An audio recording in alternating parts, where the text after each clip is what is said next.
Liefdes, hartlike goeiemôre aan elkeen van julle wat ook op hierdie Sondagoggend ingeskakel is na hierdie diens.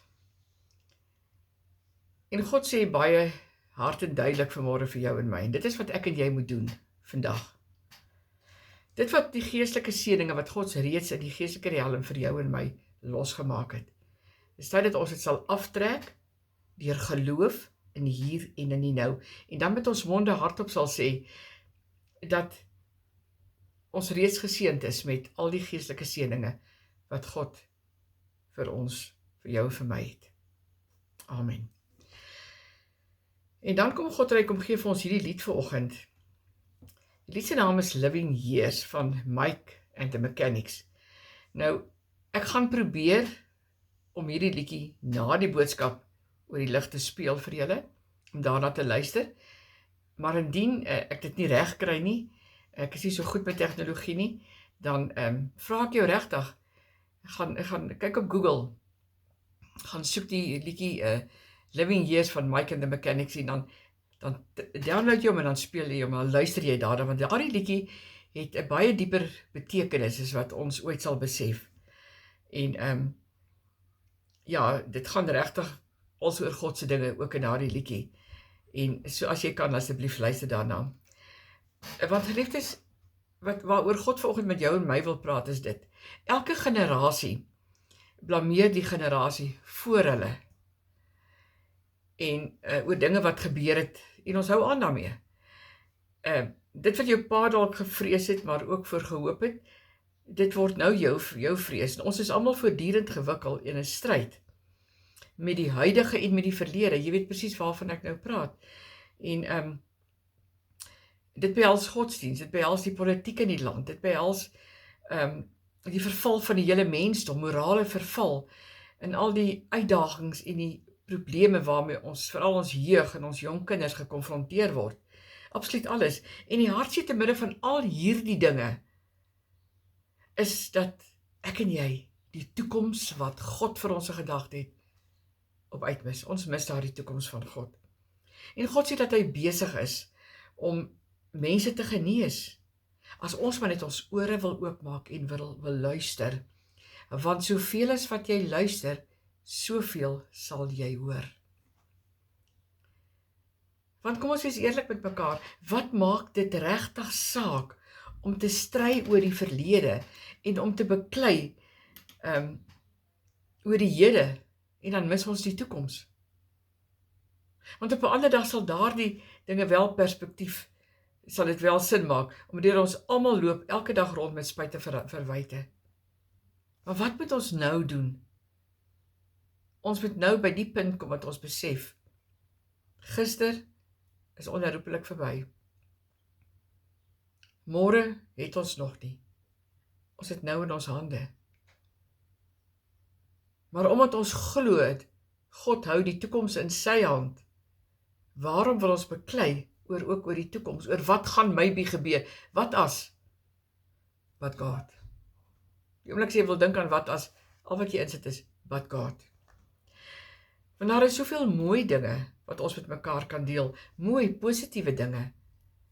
Maar die mense is al ewig betrokke in gevegte met mekaar gewikkel. As ons net kan verstaan dat die vlak waarop jy is, die vlak waarop iemand anders is nie dieselfde nie. En die reis van iemand anderster is ook nie jou reis nie. Ook dit verskil. En ons mis uit op dit wat God wil doen, omdat ons gedurig deur in argumente betrokke is. Geliefdes, eintlik is hierdie so ernstige boodskap wat God vanmôre vir ons bring. Want ons almal weet presies waarvan God hier met ons praat. Ons is bewus daarvan.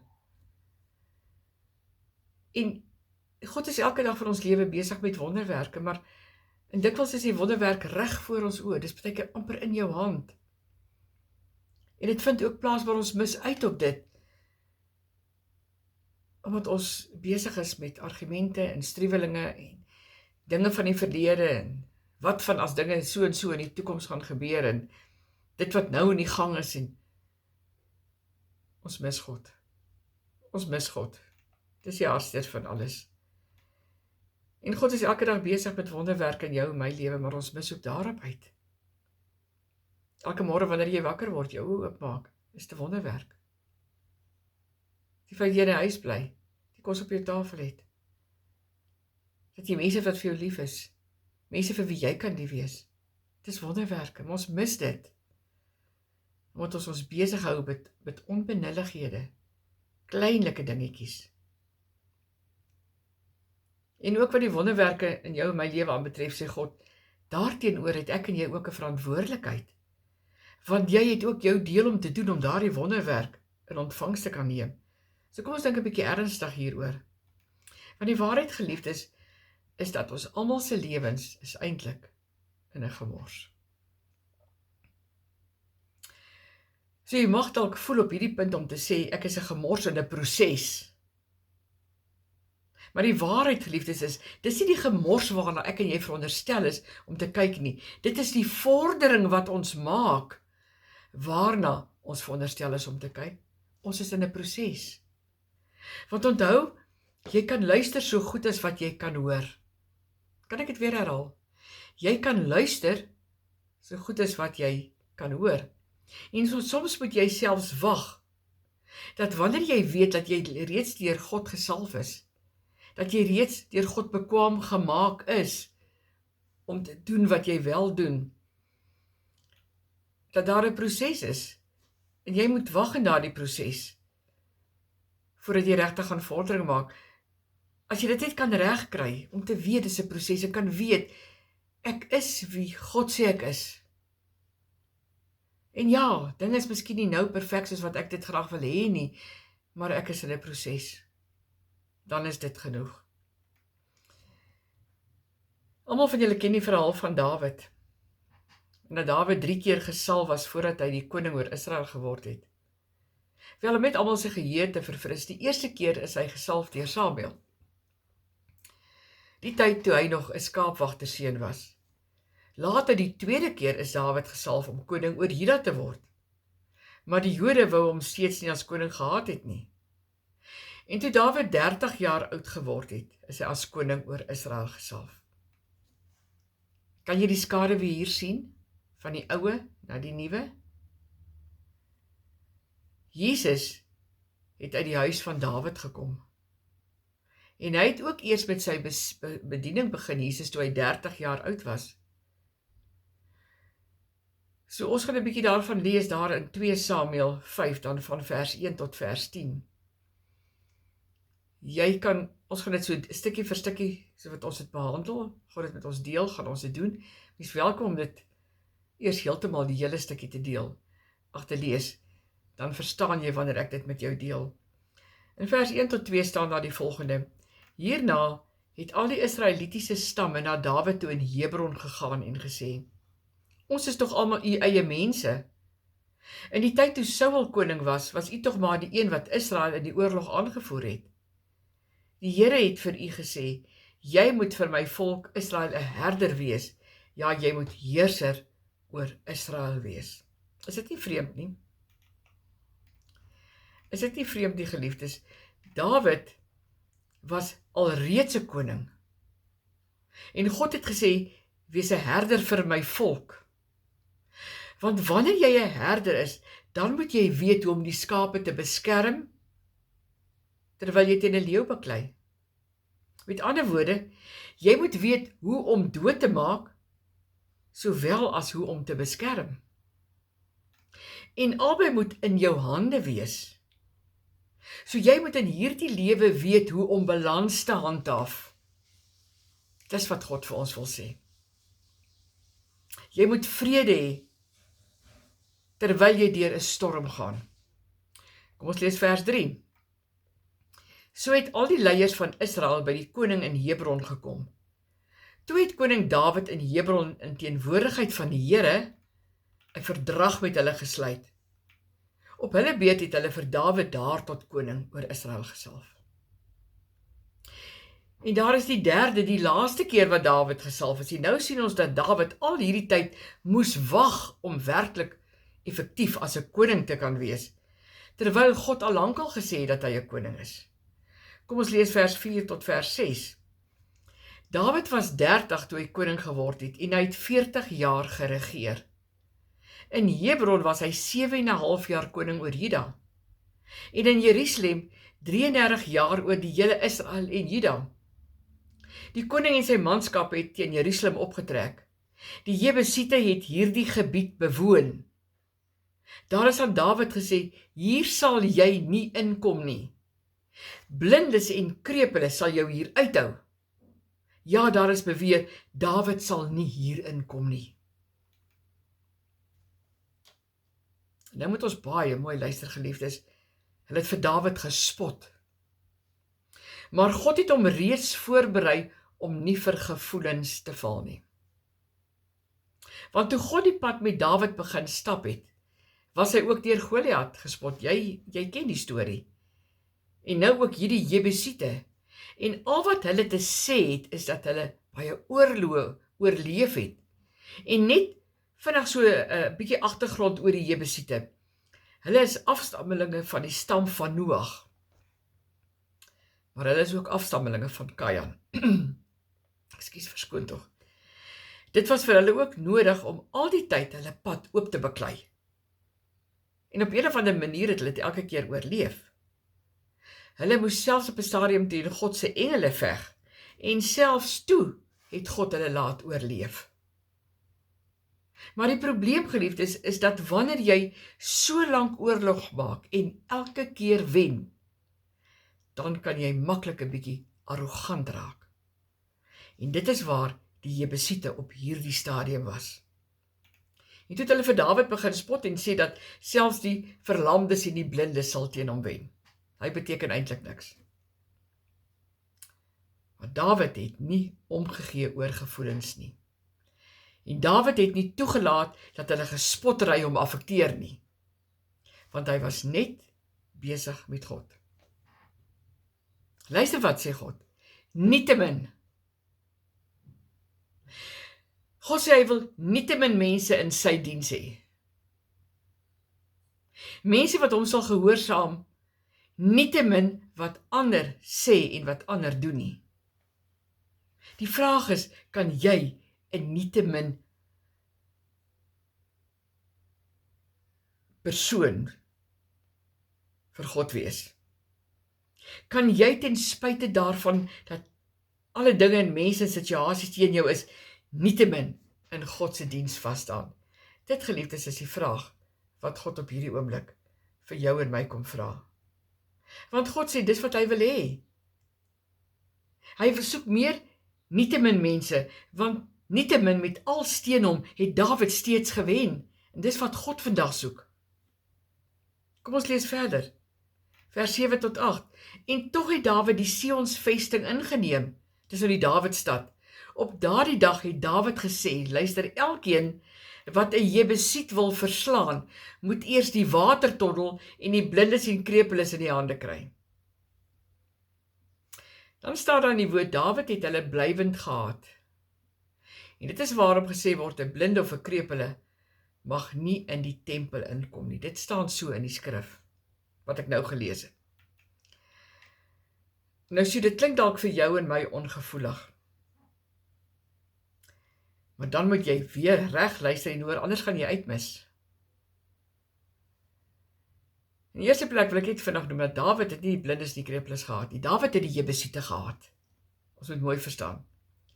Die vraag is, kan jy ook staan wanneer jy gespot en daaroor jou geskinder word, omdat jy weet dat jy 'n nietemin mens is, wat op die regte tyd, God se tyd sal opstaan en hulle eie woorde in oorwinning teen hulle sal gebruik.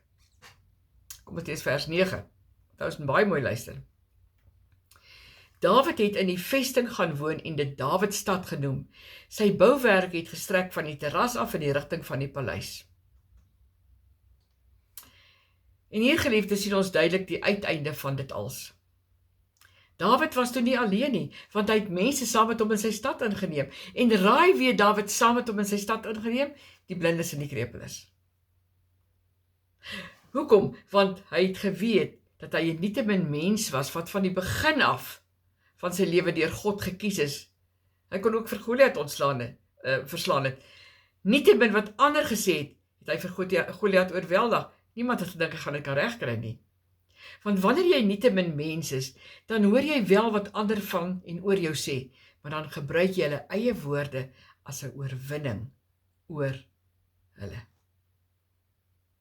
Geliefdes, sien jy nou? Dawid se probleem was nie die blindes en die krepeles nie. Want ook met die blindes en die krepeles is daar die spot gedryf. Dis die Jebusiete wat hy gehaat en verslaan het. En ons sien nou duidelik hoe Dawid die blindes en die krepeles, wat eintlik deur die Jebusiete misbruik was, om Dawid te spot, gebruik Dawid nou met God se krag en deur God se opdragte as 'n oorwinning teen hulle. Kom ons lees vers 10. Dit is Dawid het al hoe sterker geword en die Here, die Almagtige, was by hom.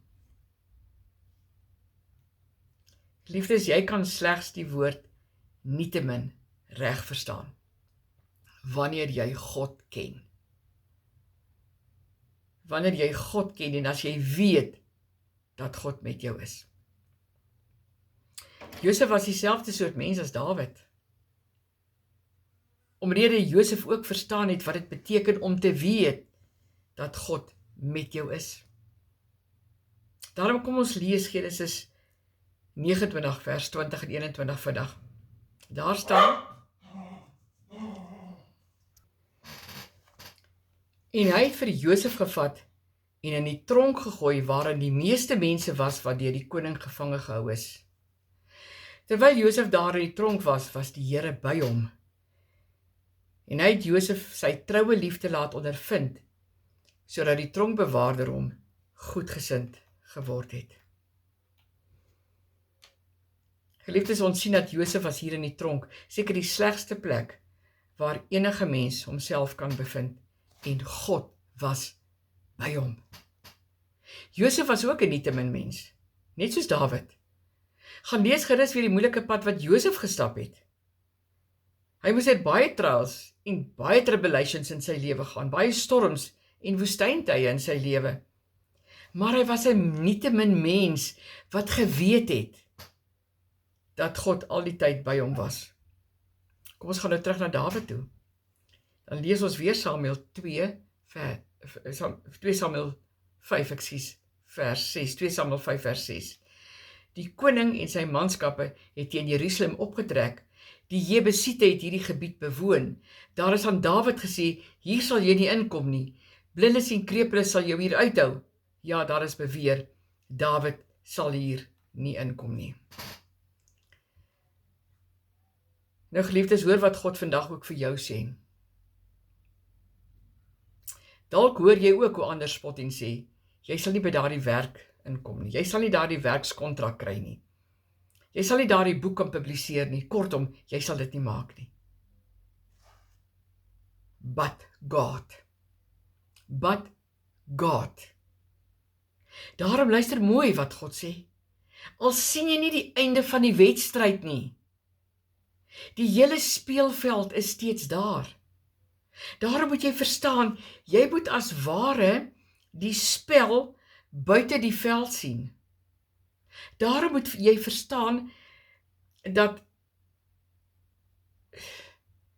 al is die wedstryd al verby, jy gaan nog steeds aanhou speel.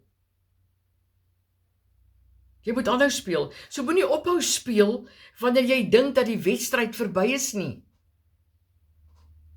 Want onthou, die speelveld is steeds daar. Verder as wat die wedstryd is, want onthou geliefdes, wat is daar als dalk nie alleen vir Dawid nie, maar ook vir jou sou gesê word, jy sal nie hier inkom nie. Wat daarvan? Dalk is dit al vir jou gesê. Dalk word dit heiliglik vir jou gesê. Jy gaan dit nie maak nie. En jy is die wagperiode. En nou sê God vir jou vanmôre, terwyl jy in hierdie wagperiode is op hierdie Sondag. God is besig om sy mense het sy mense wat luister en wat hoor te praat. En daarom het God in die begin gesê, spreek hierdie dinge, trek hierdie blessings af van die geestelike helm af, trek dit in die hier en die nou, en staan, en sê, Here, ek staan op dit wat U my beloof het. Maak nie saak wat nie, ek staan daarop, want U is nie 'n mens dat U sou lieg nie. Wat U gesê het, dit sal U doen. God sê jou gedagtes en dit wat jy sien, en dit wat jy spreek. As jy sou sê, jy kan nie hier inkom nie, jy is nie bekwaam, iemand sou sê, jy kan nie hier inkom nie, jy is nie bekwaam vir die werk, jy kan dit nie kry nie, jy kan nie die boek publiseer nie, maar God sê vanmôre vir jou, hoor my hart geliefdes, God sê, God the highest authority, God sê vanmôre vir jou, nietemin is die speelveld steeds oop.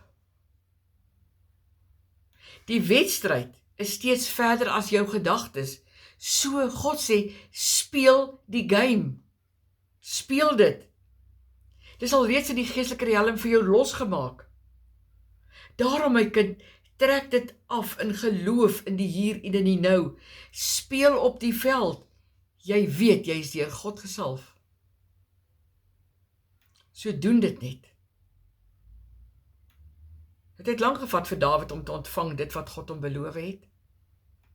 Dikwels mag hy, dalk net soos ek en jy, ook dalk gedink het dat hy dalk iets verkeerd gedoen het. Maar dinge nie vir hom in plek skuif nie. Dalk het jy ook al, net soos ek, baie keer daardie vraag vir God gevra.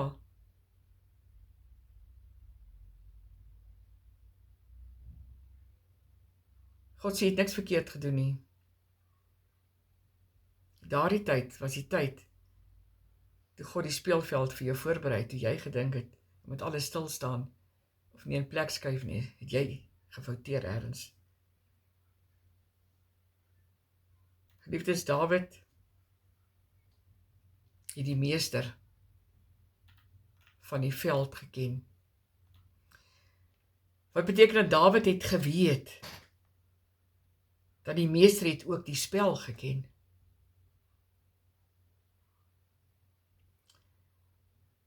En daarom is dit belangrik dat jy weer eens ook op hierdie Sondag God se stem sal hoor wanneer hy ook vir jou kom sê, jy kan slegs 'n nietemin mens wees indien jy ook die meester van die veld wat die wedstryd ken, as jy hom persoonlik ken.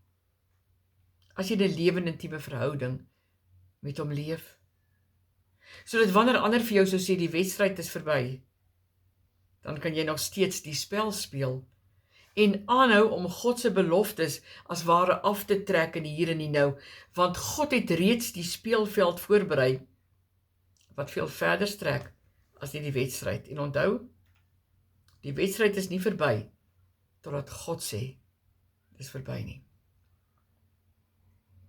Daarom geliefdes, moenie langer na die stemme van die wêreld rondom jou luister nie. Want hulle sal baie te sê en oor alles met jou wil redeneer, maar God sê vir jou vanoggend, jy moet tussen die lyne begin lees. Ja, die veld is daar. En daar is 'n wedstryd aan die gang, maar lank nadat die wedstryd vir die wêreld verby is, sal die veld nog steeds daar wees en jou spel sal steeds aangaan, omrede God het die laaste skuif.